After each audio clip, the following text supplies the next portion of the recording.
Graça e paz em nome do Senhor Jesus. Quero convidar os irmãos a abrirem a Bíblia no livro de Êxodo, capítulo 8.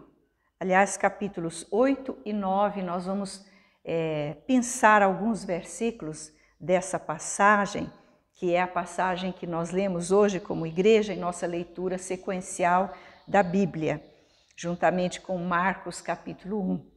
Mas vamos ficar aqui em Êxodo e vamos aprender com o Senhor aquilo que Ele tem nesta manhã para nós. Antes de iniciarmos aqui a meditação, vamos pedir a bênção de Deus. Senhor, nós te adoramos, te damos honra e glória, porque vemos nas páginas do teu livro sagrado o teu agir poderoso. O Senhor é o mesmo ontem, hoje e será para sempre. E por isso nós te adoramos e te dizemos que cremos em tudo quanto está escrito neste livro e queremos pedir que pelo teu Espírito Santo tu nos conduzas para que o nosso viver seja coerente com tudo que está escrito na tua palavra. Nós oramos agradecidos em nome do Senhor Jesus, o nosso Salvador e Senhor. Amém. Então, com a Bíblia aberta neste livro de Êxodo, no capítulo 8, nós vamos meditar em alguns versículos e o tema dessa meditação é pragas e lições. A praga, todos sabem, né? É uma desgraça coletiva que alcança grandes proporções. Nós saímos recentemente, estamos ainda saindo de uma pandemia, uma peste, né? Uma desgraça que tem acontecido sobre o mundo e tem trazido tantas perdas, tantas mortes, tanto sofrimento, tanta dor, tanto esforço por parte de muitos cientistas, pessoas da área de saúde, para que menos mal alcance as pessoas. Mas este é um exemplo de uma praga, de uma desgraça coletiva que tomou proporções assim globais, né, nos nossos dias. E no livro de Êxodo, nós temos nos primeiros 10 capítulos a narrativa assim empolgante daquelas pragas, juízos de Deus que atingiram o Egito em virtude da escravidão que eles impunham aos filhos de Deus, aos hebreus. E Deus ama a todos de igual maneira. Deus não deseja que uns dominem de maneira tirana sobre outros. Deus não nos criou para dominarmos uns sobre os outros. Deus nos criou para vivermos harmoniosamente debaixo do seu amor. Deus tem um propósito em todas as coisas que Ele permite que aconteçam. Então, no livro de Êxodo, nós vemos o conteúdo fantástico da retirada do povo hebreu, os descendentes de Abraão, Isaque e Jacó, a retirada deste povo, que agora era uma nação, da escravidão no Egito. Eles ficaram ali 400 anos, sendo explorados, sendo escravizados, sendo maltratados, e essa escravidão não passou despercebida aos olhos de Deus. Quando eles clamaram por socorro, Deus veio e agiu e os tirou dali. Mas é claro que os seus senhores, os seus donos, os egípcios da época, não queriam que eles saíssem. Iam perder a mão de obra gratuita, então eles se firmaram, se posicionaram como assim, medindo forças com Deus para não permitir que o povo saísse. Por isso, Deus teve que usar também do seu poder. Manifestou o seu poder e nessas manifestações gloriosas do poder de Deus, nós vemos o julgamento de Deus sobre os deuses falsos aos quais o Egito adorava. E Deus age de uma maneira extraordinária. Deus retira o seu povo dali. E o livro de Êxodo, que quer dizer saída, narra toda a viagem longa do povo pelo deserto. E Deus fez tudo isso por quê? Porque havia uma promessa de amor da parte dele, de através dessa descendência de Abraão, nascer o Cristo, o Filho de Deus, para a salvação a todos os povos. E esse plano de Deus se cumpriu. Claro, os planos de Deus jamais serão frustrados por quem quer que seja. E o faraó do Egito, o soberano do Egito, tentou medir forças com Deus, mas ele perdeu. Claro, no capítulo 8 e capítulo 9, nós vemos 6 das 10 pragas que atingiram o Egito. E o que nós aprendemos com essas pragas? Em primeiro lugar, aprendemos que Deus é soberano. Essa é a primeira lição que tiramos dessas pragas. Deus é soberano. Olhe no capítulo 9, o versículo 10. Diz assim. Aliás, capítulo 8, versículo 9 e 10. Falou Moisés a Faraó: digna-te dizer-me quando é que hei de rogar por ti, pelos teus oficiais e pelo teu povo, para que as rãs sejam retiradas de ti e das tuas casas e fiquem somente no rio. Ele respondeu: amanhã. Moisés disse: seja conforme a tua palavra, para que saibas que ninguém há como o Senhor nosso Deus. Há aqui um ensino precioso sobre a soberania de Deus. Porque a primeira praga, que está no capítulo anterior, aliás, no capítulo 7, foi a transformação das águas, não somente do rio Nilo, mas dos canais, das lagoas, dos reservatórios. Toda a água do Egito foi transformada em sangue, e isso durou uma semana. Os egípcios ficaram desesperados, cavando poços para buscar água para matarem a sua sede. E isso foi tido, o faraó nem ligou para isso, virou as costas e saiu. Como quem diz, não fui afetado. Vou sair dessa, vou mostrar a minha força, a minha soberania. Deus promete então no capítulo 8 a segunda praga, rãs. E as rãs, a rã era tida como uma deusa no Egito. E elas ficavam no rio, eram veneradas como deusas. Deus fez com que essas rãs proliferassem e se multiplicassem de tal maneira que entrassem por todos os lugares, nas casas, desde o palácio até a casa mais humilde. As rãs perturbaram e trouxeram um desespero. E os magos, os feiticeiros da época, ali que assistiam ao faraó, foram chamados e fizeram, a exemplo do que fizeram na primeira praga, a mesma coisa. Se eles fossem verdadeiramente magos, benfeitores, eles deveriam reprimir, reverter, fazer com que as rãs desaparecessem. Mas, ao contrário, eles fizeram aparecer mais rãs. Essa é a maneira como o diabo, nosso adversário, nosso inimigo, age. Ele multiplica o sofrimento na vida de quem ignora Deus e o Senhor Jesus Cristo e vive de maneira como se ele não existisse. E Satanás, então, traz mais e mais e mais sofrimentos. E aí, na hora do desespero, com aquela multidão de rãs, Faraó então pede que Moisés rogue ao Senhor. No versículo 8, chamou Faraó a Moisés e Arão e lhes disse: rogai ao Senhor que tire as rãs de mim e do meu povo. Então deixarei ir o povo. Será que Deus aceita essa negociação? Fala para ele tirar as rãs que daí eu deixo. Quem é ele?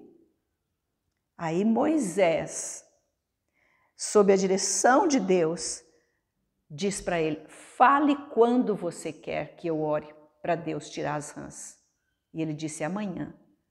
Então Moisés disse, amanhã eu oro. E você vai ver que não existe ninguém comparável ao Senhor. Com esta atitude, com essa resposta, Moisés deixou explícito que não foi uma casualidade, não foi um desequilíbrio ali que fez com que as rãs se multiplicassem. Não, foi a mão de Deus. E aí, então, nós vemos a soberania de Deus. Mas o que nós mais aprendemos com essas pragas? Em segundo lugar, aprendemos que Deus tem um propósito para os seus. Deus tem um propósito para a vida da sua criatura, aquele que foi criado à sua imagem e semelhança, nós, os seres humanos. Deus tem um propósito. É claro que a grande maioria, o mundo que jaz no maligno, as pessoas que caminham segundo as suas próprias cabeças, vivem alheias a esse propósito. Muitas e muitas e muitas não têm um propósito na vida, porque, claro, o propósito está em Deus. Se eu me distancio de Deus, eu perco a noção de propósito, de finalidade. E então o mundo corre atrás de coisas que porventura possam trazer um sentido para suas vidas, um propósito para a sua vida. E se frustram, se enganam, ficam vazios, deprimidos, porque não têm um propósito, porque desconhecem a fonte do propósito de vida, que é Deus. Deus tem um propósito. E olhe voltamos um pouquinho lá para o capítulo 5, só um versículo, para você ver que há um propósito em toda essa ação de Deus para tirar o povo de lá. Era só para livrá-lo da escravidão? Era só para que eles se sentissem livres? Ai, que bom, não sou mais escravo. Não. Se libertasse da escravidão e não desse um propósito de vida, o problema iria continuar. Olha no capítulo 5, verso 1. Depois foram Moisés e Arão e disseram a Faraó, assim diz o Senhor, Deus de Israel, deixa ir o meu povo para que me celebre uma festa no deserto. Essa festa no deserto significa adoração. E consultando uma tradução judaica da Bíblia, todas as vezes que aparece aqui servir, lá aparece adorar. É uma tradução transliterada diretamente do hebraico, língua original em que foi escrito o Antigo Testamento. Olha o capítulo 8, versículo 1. Diz assim, depois disse o Senhor a Moisés, chega-te a Faraó e dize-lhe, assim diz o Senhor, deixa ir o meu povo para que me sirva, para que me adore. Esse é o propósito de Deus, e não somente aí neste versículo. Olha o capítulo 7, versículo 16. E lhe dirás, o Senhor, o Deus dos hebreus, me enviou a ti para te dizer, deixa ir o meu povo para que me sirva no deserto. E várias vezes, quando Moisés e Arão se apresentam a Faraó, eles têm estas palavras ditas por Deus para dizer a Faraó, deixa ir o meu povo para que me sirva. Nós fomos criados para adorar a Deus. Adorar é o maior serviço que podemos prestar ao Senhor. E quando nós adoramos a Deus, quando nós vivemos para servir a Deus, nós encontramos o propósito para o qual fomos criados. E há uma sensação de plenitude, de satisfação interior que ninguém encontraria em nenhuma situação. Na riqueza, num casamento espetacular, em ser famoso, ter tantos seguidores e etc. e tal. Em nenhuma destas situações o homem encontra o propósito da sua vida, senão quando ele se rende a Deus e conhece o Senhor Jesus Cristo, e então ele conhece a fonte de vida, o propósito. Hoje nós lemos no Evangelho de Marcos que quando Jesus curou a sogra de Pedro, que estava febril ali, ele tomou-a pela mão e curou-a instantaneamente, e ela se levantou e passou a servi-lo. Nós fomos libertos para servir o Senhor. E esse serviço é espontâneo, ele não nos obriga, ele nos constrange, é totalmente diferente, e ele nos constrange pelo seu amor. E quando nós encontramos essa situação e cremos nela e vivemos essa situação, então conhecemos a verdadeira felicidade. Fomos criados para servir a Deus. E servindo a Deus, nós vemos milagrosamente todas as nossas necessidades supridas de forma espetacular, de uma maneira como não esperávamos e jamais conseguiríamos com os nossos próprios esforços. Fomos criados para servir a Deus. Romanos 12:2 diz que a vontade de Deus é boa, agradável e perfeita. Se é boa, não é ruim. Se é agradável, é gostosa. Se é perfeita, nela não há nenhum defeito, nenhum erro. E a vontade de Deus é que nós sejamos livres, e só Ele pode nos livrar, nos libertar, para servi-lo. Essa é a segunda lição que aprendemos em meio aqui a essas 6 pragas narradas nesses 2 capítulos de Êxodo. Mas há mais uma lição, a terceira. Aprendemos que Deus cuida dos seus. Que coisa doce e maravilhosa. Olhe para o capítulo 8, versículo 22. Diz assim, agora aqui na 4ª praga, a praga das moscas, Deus diz assim, naquele dia separarei a terra de Gósen, em que habita o meu povo, para que nela não haja enxames de moscas, e saibas que eu sou o Senhor no meio desta terra. Esta terra não é a terra das pirâmides, não é a terra da deusa Rã, não é a terra do deus Faraó, não é a terra dos deuses moscas, é a terra do Senhor. Do Senhor é a terra e a sua plenitude, o mundo, o planeta, o universo e os que habitam na terra. Queiram, creiam ou não, pertencem a Deus. Deus intervém na história a hora que Ele quiser, porque Ele é o Senhor de todas as coisas. Ele é o Senhor desta terra. Ele separou a terra de Gósen. A terra de Gósen era um território lá que o próprio faraó do tempo de José, de 4 séculos atrás, tinha dado para que os descendentes de Jacó morassem. E eles moravam ali naquela terra. Deus isolou aquela terra das pragas. Ali não havia, as pragas não penetravam ali, porque Deus cuida, Deus separa. Olha o capítulo 9, versículo 4, quando Deus anuncia a 5ª praga, que foi a peste nos animais, doenças nos animais. Olha o que Deus faz.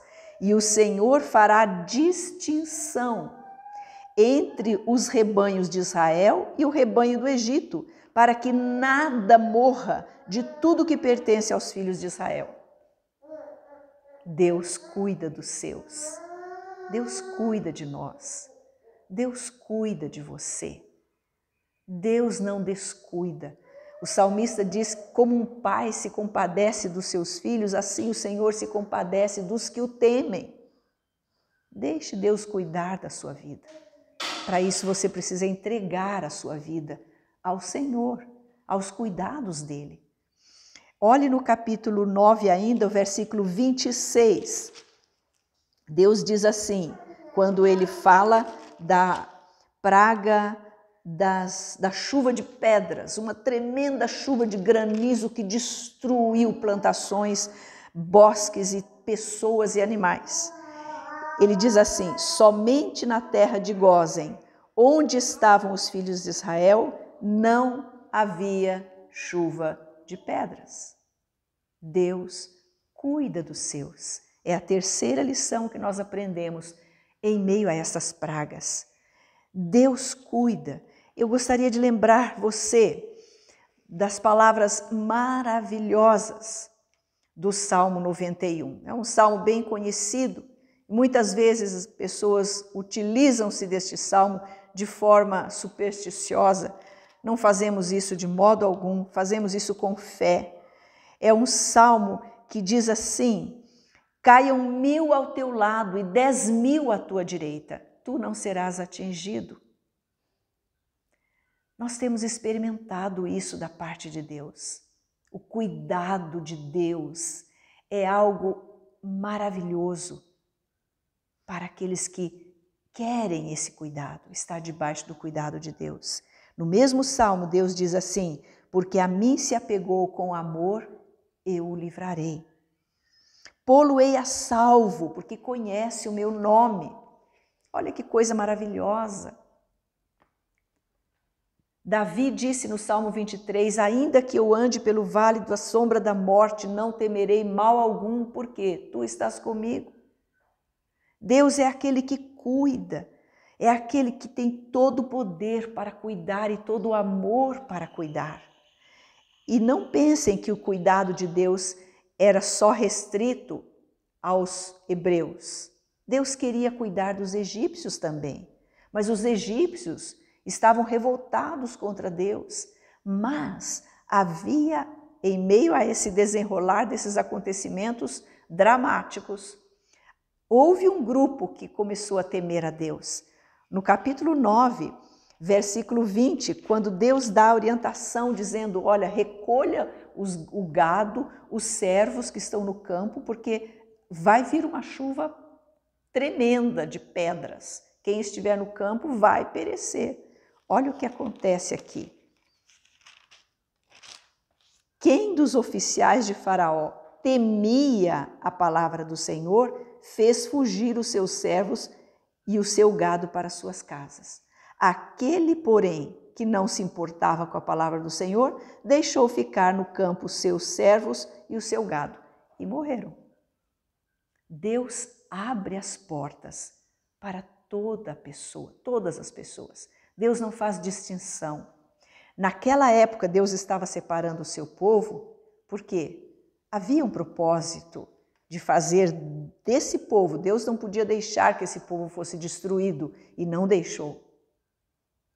E a prova é que Israel existe ainda hoje nos nossos dias, apenas em stand-by, num momento de pausa, porque é o tempo em que a igreja do Senhor Jesus é o povo indestrutível do Senhor Jesus, e a hora que o Senhor levar essa igreja, o Senhor vai voltar a tratar com Israel. Porém, o Senhor sempre abriu, Deus sempre abriu a porta para todas as pessoas, e Ele abre a porta para você. Ele quer cuidar da sua vida, tanto quanto cuidou da vida dos hebreus no Egito. O seu amor não é restritivo, o seu amor não se restringe a umas pessoas. Deus amou o mundo de tal maneira que deu o seu Filho unigênito, para que todo aquele que nele crê, todo aquele, indiscriminadamente, todo aquele que nele crê, não pereça, não morra eternamente, mas tenha a vida eterna. Todas as pessoas do nosso planeta Terra estão incluídas nesse amor de Deus. Deus deseja cuidar, mas se a pessoa não quiser o cuidado de Deus, ela não terá esse cuidado. Mas se você quer, se você quiser, você pode agora, em meio a quaisquer circunstâncias desastrosas, calamitosas que esteja vivendo, desfrutar do cuidado e do amor de Deus, apenas tomando uma decisão de render-se a esse Deus que ama você. Sempre amou, com amor eterno. Então, quais lições aprendemos em meio a essas pragas? Aprendemos sobre a soberania de Deus, aprendemos sobre o propósito de Deus e aprendemos sobre o cuidado de Deus. Que Deus o abençoe grandemente e que nesta manhã você possa passar a ser cuidado por esse Deus que o ama. Quero orar mais uma vez. Senhor, a Tua palavra foi repartida e nós pedimos que o Teu Espírito Santo a aplique a cada um de nós, de maneira que venhamos, Pai, a desfrutar descansadamente desse cuidado maravilhoso do Senhor, crendo e vendo o Senhor como Deus soberano, como Deus que tem um propósito em todas as coisas, até nas coisas tristes que nos acontecem. O Senhor tem um propósito e nós queremos confiar e descansar no Senhor. Abençoa cada um neste momento, em nome de Jesus. Amém. Deus o abençoe.